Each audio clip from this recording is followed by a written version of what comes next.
오케이. 10번부터 이제 선생님이 이제 이렇게 펼쳐놓고 선생님이 정리한 거를 보여드릴게요. 먼저 10번을 보면 혈액을 액체와 고체 성분으로 나누고 각 성분에 대해 설명하세요 라고 되어 있어. 혈액이 끈적끈적하잖아. 그래서 그거를 빙빙빙빙 돌리는 거야. 그래서 지금 여기 지금 보이면 요 그릇에다가 이렇게 놓고서 이거를 빙빙빙빙 돌리면 무거운 거는 밑으로 가라앉고 가벼운 건 위로 떠서 무거운 부분인 지금 여기 있잖아. 여기에 부분에 혈구라고 적혀 있는 부분이 무거운 고체 부분이 저기 가라앉은 거야. 그리고 간은 액체 부분이 떠 있는 거예요. 근데 이름을 외웁시다. 여기에 있는 구자는 무슨 구자냐면 공을 의미하는 거예요. 배구, 공 이런 거 있잖아. 배구 이런 거 있잖아. 그래서 이 공을 의미하는 거니까 동그란 알갱이 같은 거구나. 그래서 얘는 고체입니다. 그리고 혈장은 액체예요. 저 뭔지 알 것 같아요. 왜요? 짜장면 해야 되죠. 그런 거. 그래서 있잖아, 혈장은 눈에 보듯이 약간 투명한데, 그러면 이제 내 생각에는 피가 빨간 이유가 원래 투명한 물 같은 거에 빨간색 색소가 들어가 있나 보다. 그래서 혈구가 빨갛고 혈장은 투명합니다. 자, 혈구는 총 3가지가 있는데요. 여길 보시면 적혈구, 백혈구, 혈소판이 있어요. 그림을 봐봐요. 자, 적혈구는 약간 도너츠 모양이네요. 이렇게 스카치 캔디 모양 이런 식으로 안에 움푹 들어간 이렇게 생겼고요. 그 다음에 이제 백혈구는 이렇게 생겼는데 선생님은 항상 백혈구를 이렇게 그려. 이렇게 입 있고 눈이 있다 이렇게 그리거든. 눈을 핵이라고 생각하시면 됩니다. 그래서 유일하게 핵을 가지고 있는 애가 백혈구고요. 선생님 근데 왜 입을 그렸나요? 자, 입을 벌릴 수가 있어요. 얘가 어떻게 벌릴 수 있냐면 와우 이렇게 벌릴 수가 있어요. 그래서 뭘 먹어요? 뭘 먹냐면 균을 먹어요. 그래서 백혈구는 균을 먹어. 우리 몸에 있는 균을 먹는 애. 그 다음에 이제 혈소판은 그냥 불규칙한 모양이지 혈소판은 그냥 종이를 찢은 모양이에요. 자, 그럼 얘네들이 하는 역할을 공부를 해보자. 적혈구는 산소를 운반합니다. 적혈구의 몸 안에 헤모글로빈이라고 하는 애가 있는데 그 부분이 철로 이루어져 있어. 쇠못이야, 쇠못. 걔가 그러면 산소랑 붙으면 녹이 쓰는 거지. 우리 3학년거에 지금 배우고 있지. 녹이 쓰는 거지. 그래서 적혈구는 왜 빨강색이냐면 산소랑 만나서 녹이 쓰는 상태. 그리고 백혈구는 입을 막 벌려서 균을 잡으니까 식균작용이라고 할게. 그리고 얘는 눈이 있다. 핵이 있다. 그리고 혈소판은 우리가 피가 막 흐를 때 딱지가 지잖아. 그렇게 피가 더 이상 흐르지 않게 막아주는 역할을 해. 그래서 선생님은 어떻게 정리했냐면 이렇게 정리했어. 봐봐. 혈장하고 혈구를 비교해 보면은 혈장은 55%를 차지하고 있고 혈구는 45%를 차지하고 있는데 선생님 뭐 이런 숫자도 알아야 되나요? 몰라도 되지. 몰라도 되는데 너네 한번 생각해 봐봐. 피가 아무리 끈적끈적해도 액체는 액체잖아. 그러니까 혈장이 더 많은 거야. 고체보다. 그리고 혈장에 있는 이 액체 성분이 투명한 노란색 액체고 물이 대부분이고 그리고 물이 이제 흐르다 보면 다른 것들을 운반하기도 하잖아. 근데 산소만 적혈구가 운반하는 거예요. 산소 뺀 나머지를 운반하는 거고요. 이제 혈구는 고체 성분인데요. 적혈구 원반 모양이고요. 헤모글로빈이라는 애가 있는데 그래서 붉은색이고요. 산소를 운반한다. 그 다음에 이제 백혈구를 보니까 핵이 있군요. 균을 잡아먹는다. 마지막 혈소판은 혈액을 응고시킨다. 됐죠? 그리고 짜잔 여기로 와서 이게 중요해요. 혈구의 크기는 누가 제일 크냐면 균을 잡아먹어야 되는 백혈구가 당연히 제일 크고요. 그 다음에 적혈구고 혈소판은 현미경으로 봐도 잘 안 보여요. 너무 작아서. 근데 혈구의 수를 또 봅시다. 적혈구가 당연히 제일 많겠죠. 빨간색이니까 피는. 그리고 백혈구가 많을 줄 알았는데 혈소판이 많아요. 그 이유는 백혈구는 평상시에는 적어. 그러다가 균이 들어오면 복사해서 늘어났다가 균이 다 없어지면 다시 원래 상태로 돌아가는 적어져요. 됐죠? 여기까지? 그럼 이제 요게 정리가 됐으니까 요거를 이렇게 외우시고 꼭 똑같이 선생님이랑 쓸 필요는 없어. 그래서 전체적으로 외우고 스토리텔링처럼 적어주시면 됩니다. 자, 이제 11번을 보면 심장을 그리고 각 구간의 이름과 그 특징을 적으세요 라고 써 있어요. 자, 그래서 저는 여기로 넘어가서 볼게요. 일단 이걸 지우고 한번 그려볼게요. 제가 어떻게 그릴 거냐면 먼저 어떤 사람이 있는데 이 사람이 이렇게 누워 있습니다. 보자. 이렇게 지금 누워 있는 이게 지금 심장입니다. 뭔가 좀 이상하구만. 가운데로 와야 되는데. 그리고 팔다리가 있겠죠. 팔다리가 있어요. 됐죠? 지금 이 사람이 이렇게 누워 있으니까 눈이 지금 여기 있는 거야. 그러면 내가 이 사람이 지금 이렇게 있으니까 나랑 마주보고 있으므로 이 사람의 오른쪽은 이쪽이고 이 사람의 왼쪽은 이쪽이 되는 거예요. 됐죠? 그리고 갈라볼게요. 심장을 이렇게 반으로 나눠서 우측과 좌측으로 나누고 그 다음에 위아래로 나눌 때에는 이렇게 어머 선생님 십자가가 딱 정확하게 아니네요. 아니야. 위에는 작고 밑에가 더 큰 거야. 자 그럼 이제 이름을 적어볼게. 일단 우리가 피가 이걸 먼저 기억하고 있어야 돼. 위쪽의 이름을 우리는 방이라고 지었고 아래쪽의 이름을 실이라고 지었어. 피는 방으로 들어가서 실로 나올 거야. 그래서 피는 방실방실 흐른다를 기억해. 방실방실이라고 하니까 애들이 또 방에서 나와서인 줄 아는데 방으로 들어가서야 방실 이렇게 흐르는 거야. 그리고 이제 이름을 지어보자. 어떻게 지을 거냐면 얘는 좌심방, 얘는 좌심실, 얘는 우심방, 얘는 우심실이야. 그럼 다 지어졌지. 자 이제 들어보세요. 피가 방으로 들어가고 실로 나가는 거는 뭐를 상상하면 되냐면 여러분들이 스펀지가 있지. 스펀지를 가지고서 스펀지를 물에다 집어넣어서 스펀지를 손으로 꽉 누른 상태에서 물에다 집어넣고 손을 살살살살살 피면 물이 이렇게 스펀지 안으로 들어올 거야. 그치? 그리고 꺼내 스펀지를. 그럼 물을 가득 머금은 스펀지를 꺼낸 다음에 손으로 꽉 스퀴즈하자. 꽉 쥐어짜자. 그럼 피가 팍 나가겠지. 그치? 물이 팍 나가겠지. 이 원리야 지금 심장이. 그래서 우리가 천천히 이완하면 천천히 얘를 풀어주면 피가 들어오고 얘를 팍 눌러주면 피가 나가네. 피는 방으로 들어온다고 했으니까 방은 살살 펴주면 들어오는 곳이니까 얘는 굳이 압력이 높지 않아도 되겠다. 그죠? 근데 내가 피를 확 내보낼 때는 확 쥐어짜야 되니까 실로 나가기 때문에 내가 심장을 확 쥐어짤 때 심실이 작으면 찢어질 수가 있어요. 압력 때문에. 그래서 정리를 시작합시다. 봐봐요. 심방은 피가 들어오는 곳이야. 그러니까 살살 들어와도 되겠네. 그래서 혈압이 낮겠지. 졸졸 들어오네, 살살 들어오네 이 말이야. 그리고 정맥과 연결된 밑에서 정맥이 누군지 배울 건데 정맥은 정자가 정지해 아니면 정숙해 할 때 정자라 조용한 혈관을 말해요. 졸졸 들어오니까 조용한 혈관이랑 만나는 거야. 심실은 피가 팍 나가야 되니까 혈압이 높겠죠. 그리고 콸콸 나간다는 얘기죠. 그러니까 움직일 동으로 시작하는 동맥이랑 연결돼야지 찢어지지 않습니다. 특히 심실은 다들 두꺼운데 좌심실이 짱이다. 제일 두껍다. 얘가. 알겠죠? 그럼 이제 심장은 끝났어요. 어렵지 않죠? 자, 이제 두 번째. 혈관의 그림을 보고 이름을 쓴 뒤 혈관의 특징을 정리하세요. 선생님이 그림을 이렇게 확대해서 보니까 그림이 지금 어떻게 생겼냐면은 난 잘 구별이 안 되는데 뭐가 구별이 되냐면 C를 보니까 이렇게 생긴 애가 있네. 이걸 우리가 판막이라고 불러. 그럼 판막을 가지고 있으면 정맥이야. 판막이 있다 뭔지 알면 이제 정맥이 왜 그걸 갖고 있는지 알겠지. 두 번째, 그물 모양으로 된 애가 있네 지금. 그물 모양으로 된 애는 이름이 모세혈관이야. 그리고 남은 애가 동맥이겠지. 이렇게 이름을 지어 놓은 다음에 자, 동자는 운동한다 할 때 동자예요. 움직일 동이니까 콸콸콸콸 흐르고 굉장히 이제 막 속도가 빠른가 보다.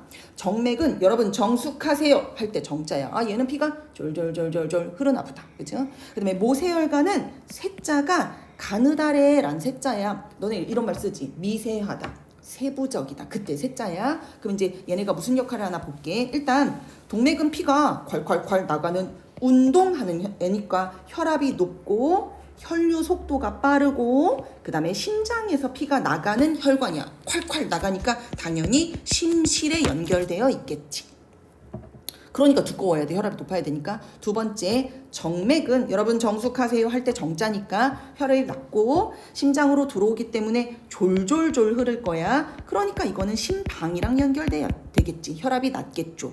모세혈관은 뭐냐면 봐봐. 동맥은 혈압이 되게 높아. 정맥은 혈압이 낮아. 그 두 개를 연결하면 아마 정맥이 찢어질걸? 그래서 모세혈관이라는 애가 이렇게 중간에 연결을 해준 거야. 그럼 모세혈관이 혈압이 중간이어야 돼. 근데 내가 2학년인데 나는 좀 이해가 안 가. 왜냐면 선생님이 동맥은 두껍다라고 한 건 난 이해 갔어. 콸콸 흐를 테니까. 그리고 정맥은 얘보단 덜 두껍다는 것도 이해가 갔어. 졸졸 흐를 거니까. 근데 얘는 진짜 얇은데 왜 얘가 혈압이 중간이야? 나는 얘가 혈압이 꼴찌일 것 같은데. 그 얘기는 뭐냐면 얘들아, 피가 흐르는 거랑 혈압이랑은 상관이 없다는 얘기야. 우린 여기서 뭐라고 얘기해야 되냐면 동맥은 피가 콸콸 흘러. 정맥은 졸졸 흘러. 모세혈관은 피가 안 흘러. 거기 멈춰서 있어. 멈춰서 있는 거거든. 멈춰서 있는데 워낙 가느다랗기 때문에 혈압이 멈춰 서 있는 애 치고 높은 거야. 이해 갔죠? 그럼 보세요. 일단 혈관벽의 두께를 보세요. 동맥이 제일 두꺼워. 그건 알겠죠? 그 다음 정맥이야. 모세혈관은 얇아. 그 다음에 혈압을 보세요. 동맥이 제일 두껍고 의외로 모세혈관이 중간이에요. 난 꼴찌인 줄 알았는데 꼴찌 아니야. 얇아서. 그 다음에 이제 정맥이 마지막에 제일 혈압이 낮고요. 혈류 속도는 동맥은 콸콸 흐르니까 빨라요. 그다음에 정맥은 졸졸 흐르니까 느려요. 모세혈관은 안 흘러. 정지하고 있어. 이해가 안 흐르고 거기 멈춰 서 있는 거야. 뭔가를 하나 봐. 멈춰 서서. 이렇게 기억을 하시면 돼요. 그리고 모세혈관으로 다시 가볼게요. 동맥과 정맥을 연결합니다. 그물처럼 생겼습니다. 얇습니다. 가느다랍니다. 그 다음에 모세혈관 안에 혈액하고 혈관 밖의 세포 사이에 뭔가를 교환합니다. 그래서 멈춰서 있구나. 교환을 해야 되니까 멈춰서 그 일을 하는 거야. 됐죠? 여기까지? 자, 아까 전에 판막을 선생님이 다시 이야기를 해야 되는데 여기에 판막이 있는 곳 세 군데만 나와 있고 판막의 역할이 없었어. 너네 봐봐. 동맥은 콸콸 흐르니까 막 피가 흐를 거야. 그래서 거꾸로 흐르는 애가 있을 리가 없지. 근데 정맥은 졸졸졸 흐르니까 막 흐르다 보면 약간 멈춰있는 애도 있을 거고 어떤 피는 돌아가려고도 할 수도 있어. 그러면 큰일 나잖아. 그래서 우리가 진화 과정상 정맥에 이렇게 판막이 이런 모양으로 있으면 피는 이렇게밖에 갈 수 없어요. 그쵸? 거꾸로 오면 판막이 다칠 거 아니에요. 그래서 정맥에는 판막이 항상 있습니다. 판막의 역할은 혈액의 거꾸로 흐르는 거, 역류를 방지합니다. 됐죠? 요 정리도 올려드릴 거예요. 그냥 지금 설명만 들으시면 돼요. 자, 이제 온몸 순환과 폐순환에 대해서 정리하세요 라고 써 있어. 일단 우리가 그림을 이렇게 확인한 다음에 그림을 이름을 한번 붙여볼게요. 선생님이 그림을 확대해서 보고 자, 너네도 한번 머릿속으로 생각해봐봐. 먼저 아까 선생님이 이쪽이 좌고 이쪽이 우라고 했으니까 그걸 생각하고 위쪽이 방이고 아래쪽이 실이라고 했으니까 여기는 좌, 심, 방이에요. 지금 심자 안 쓸게. 그 다음에 여기는 좌, 심, 실이에요. 그 다음에 여기는 우, 심, 방이에요. 여기는 우, 심, 실이에요. 됐죠? 실. 됐죠? 자, 이제 피가 나갑시다. 먼저 나가는 것부터 합시다. 이제 콸콸콸 나가야 되는데 얘들아, 선생님이 여기다 쓰는 거 봐봐. 원래 피 입장에서는 피는 지금 어디에 있냐면 심장에 있어. 지금 피는 산소를 가득 들고 있지. 그래서 심장이 이제 얘기하는 거야. 야, 너 나가가지고 세포들한테 좀 산소 좀 주고 와. 그래서 심장이 얘를 팍 누르면 얘가 콸콸콸콸콸 나가. 산소를 가지고. 그리고 이제 세포한테 가는 거야. 세포, 그 어떤 세포든지 되게 많겠지, 우리 온몸에. 그래서 세포한테 가서 산소를 주는 거야. 그리고 자기는 세포가 이제 산소를 가지고 영양소를 쪼갤 때까지 기다린 다음에 찌끄레기로 이산화탄소가 나오면 이산화탄소를 받아가지고 다시 심장으로 돌아옵니다. 그럼 이산화탄소가 지금 많아진 상태예요. 피에는 들어올 땐 졸졸 들어오겠죠. 정맥을 타고서 심장한테 왔더니 심장이 야, 너 이 상태로는 두 번째 일을 못 나가. 그러니까 지금 이산화탄소 버리고 산소를 다시 어디 가서 얻어와야 돼. 그래서 다시 한번 발로 뻥 차줍니다. 그럼 이 피가 어디로 가냐면 폐로 가요. 폐에는 인간이라는 이 놈이 숨을 들이마셨거든요. 그래서 폐에 산소가 가득 있거든요. 거기 가서 이산화탄소를 내려놓고 산소를 받아가지고 다시 심장으로 돌아와요. 이땐 깨끗해져 있겠죠. 그리고 폐는 이산화탄소를 받았으니까 후 하고 내뱉는 과정이에요. 그럼 순환이 1번 순환과 2번 순환 두 개로 이루어져 있구나. 1번 순환은 온몸에 있는 세포로 가니까 우리가 온몸 순환이라고 부르고 2번 순환은 폐로 가니까 폐순환이라고 불러. 이걸 이렇게 둘로 한번 나누어서 우리가 한번 생각을 해보겠다는 거야. 먼저 그러면은 다시 한번 그림으로 가면 온몸 순환을 가보자. 깨끗한 피가 산소를 가지고서 온몸에 있는 세포로 갈게. 제일 먼저 시작은 얘입니다. 이건 외워야지. 다른 것들은 그냥 이해를 통해 공부해도 이건 외워야 돼. 좌심실에서 출발합시다. 발로 좌심실에서 팍 눌렀어요. 그럼 피가 절 나가요. 지금 피는 깨끗해요. 산소를 가지고 있어요. 자, 나갈 때 뭘 타고 나갔지? 콸콸 나가니까 동맥. 온몸을 향해 나가기 때문에 큰 대자를 쓸게. 대동맥을 타고 콸콸거리고 나가서 온몸에 있는 어떤 세포한테 가서 산소를 얘한테 줍니다. 그리고 자기는 뭐를 받았어? 얘한테 주고 자기는 이산화탄소를 받아갖고 오는 거야. 세포한테. 그래서 그 피는 다시 들어가요. 줄줄줄줄 들어가요. 어디로 들어가요? 우심방으로 들어가요. 들어갈 때는 천천히 들어가니까 졸졸 들어가니까 정맥을 탈 거고 큰 대자를 써서 대정맥을 탈게요. 그리고 우심방으로 갔는데 잘 보세요. 좌심실에서 나갔으면 우심방 대각선으로 들어오는 거예요. 항상 반대로. 됐죠?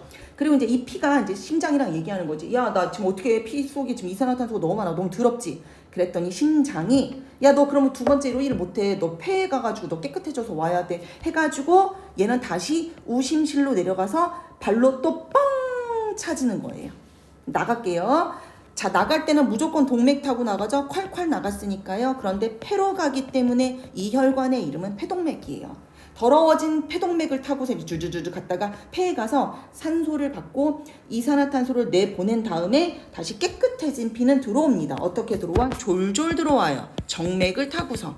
자, 폐정맥이겠죠. 그래서 다시 대각선 좌심방으로 들어오는 코스. 오케이지? 자, 깨끗한 거. 우리 산소 많은 거에 표시해보자. 나갈 때 산소 많죠? 그죠? 나갈 때 산소 많죠? 물질 교환이 이루어지면 더러워졌어요.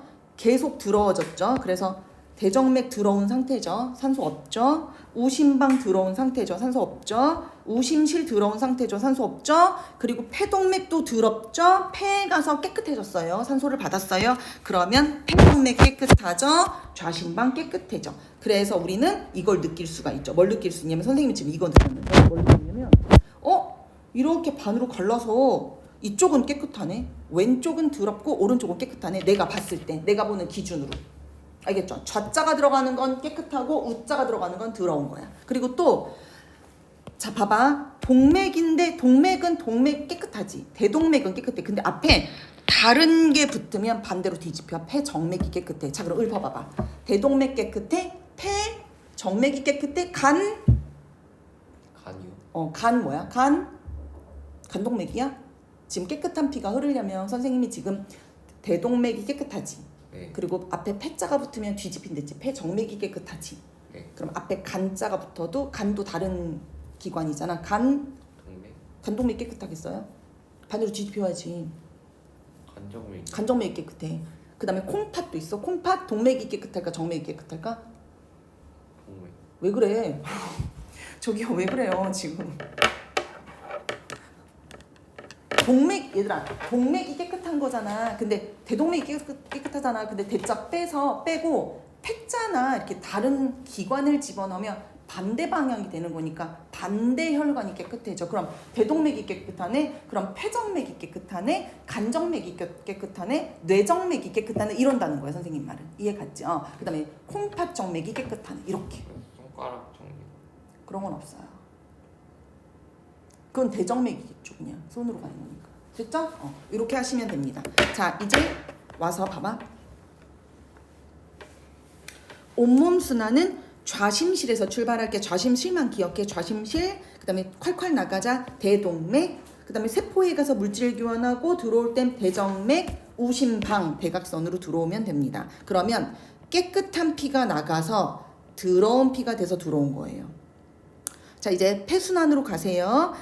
자, 이게 좌심실이었으니까 아니라 우심실이겠지. 우심실, 그 다음에 폐동맥, 그 다음에 그 다음에 폐정맥, 그리고 좌심방으로 들어와. 대각선으로. 얘는 더러운 피가 나가서 산소를 받아가지고 깨끗한 피가 되죠. 이렇게 쓴 거예요. 됐지요? 자, 동맥혈과 정맥혈이란 의사들이 이름을 지을 적에 대자를 붙은 걸 기준으로 지었어. 그러니까 얘는 지금 대동맥에 흐르는 피를 말하는 거야. 대동맥에 흐르는 피는 산소가 많은 거잖아. 깨끗한 거잖아. 그래서 동맥혈은 산소가 많아. 그러니까 완전 빨갛다? 깨끗하겠지? 그래서 어디에 흘러? 대동맥에 흘러. 앞에 다른 글씨가 붙으면 뒤집혀. 폐정맥이야? 콩팥정맥이야? 알겠지? 그 다음에 좌자가 붙은 거에 지금 깨끗해. 아까 전에 봤죠? 정맥혈은 아까 전에 대정맥을 기준으로 이름을 지었어요. 대정맥에는 산소가 조금 있어. 이산화탄소가 많죠? 그러니까 얼마나 지저분하니. 그러니까 시커멓죽죽한 빨강이라는 거야. 그래서 대정맥, 그 다음에 앞에 다른 글귀에 붙으면 뒤집혀. 폐동맥, 콩팥동맥, 간동맥. 그 다음에 우자가 붙은 데가 지저분한 게 있다. 오케이지? 자, 판막이 아까 전에 우리가 이제 이게 판막이라고 하는 게 혈액의 역류를 방지하는 거잖아. 이 역류를 방지하는 것이 정맥에만 있는 건 아니야. 일단 정맥이라는 혈관에는 있고 심장에도 있는데 어디 있냐면 봐봐 얘들아. 선생님 봐봐. 이렇게 있을 때 심방과 심실 사이이면 여기야. 그지 맞지? 심방과 심실 여기야. 여기가 이제 실이니까 심실에서 동맥으로 나가는 거잖아. 심실과 동맥 사이에 여기에도 있어. 오케이야? 그래서 지금 총 사실 솔직하게 말하면 심장 안에서 판막이 있는 건 하나, 둘, 셋, 네 개지. 그치? 좌쪽, 우쪽. 근데 그냥 선생님은 심방과 심실 사이에 하나, 심실과 동맥 사이에 하나, 정맥 이렇게. 이렇게 기억하면 되고요. 너무 외우기 힘들죠? 정맥을 외웠죠? 그럼 동맥이 빠졌죠. 근데 동맥에는 있을 필요가 없죠. 그럼 동맥과 누군가 사이에 있어야 돼요. 그래서 심실과 동맥이 연결되어 있으니까 동맥과 심실 사이에, 그 다음에 심방과 심실 사이에 이렇게 기억하시면 됩니다. 그림으로 기억하셔도 되고요. 자, 그리고 이제 그림 공부를 하면 돼요.